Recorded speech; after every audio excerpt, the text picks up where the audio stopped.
Sidi, Sasi, Po, and myself. And ironically, we also got a quote from a female comrade. The quote that we did was from Coretta Scott King, wife to Martin Luther King. And she says, freedom and justice cannot be parceled in pieces to suit political convenience. I don't believe you can stand for freedom for one group of people and deny it to others. And from that statement, we picked out 4 values that we think she brings out, and that resonates with the values of UC and with the values of our organizations that we are representing. The first one is conviction, ideological conviction. The fact that she had to make that statement means that she had ideological conviction, and we all need that if we're able to stand, and that is what brings us together, and that is what makes us activists. The second value is equality. She speaks of, inequality, and therefore we think the value should be equality. She speaks of freedom and justice. And then we also tried to link that to our local circumstances in our different countries.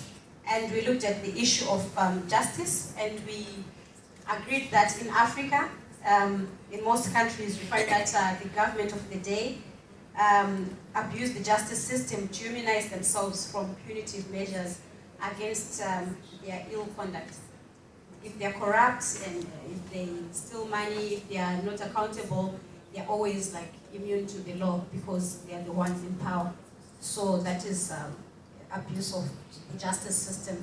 And then we also spoke of the selective application of the law as one of the things we are fighting in our countries. And then we also spoke of the manipulation of the law. This is all under the value of justice. The manipulation of the law and state machinery to terrorize and suppress criticism and dissenting voices. And we gave examples of different countries, including my own country, Zimbabwe, where the opposition is arrested, tortured, murdered, raped, you name it, for just having been critical to the status quo.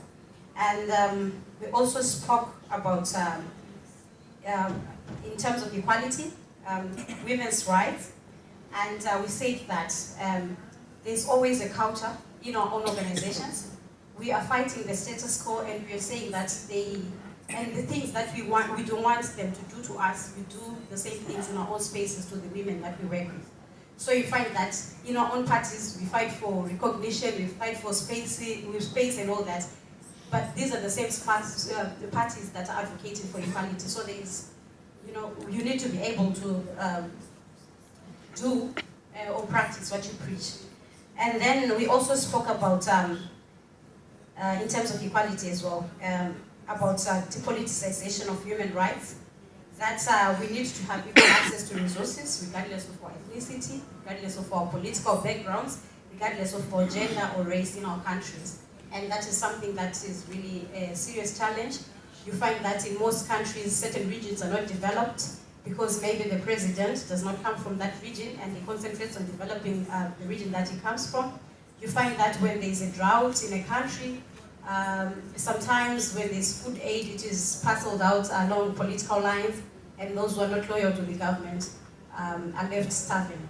And then in terms of freedom, we spoke about the freedoms that we are fighting for. We spoke about the freedom of association, freedom of assembly, freedom of political choice, academic freedoms, economic freedom as some of the freedoms that we're fighting for, and we also believe that they are part of the UC values and values of organizations that we stand for. Thank you.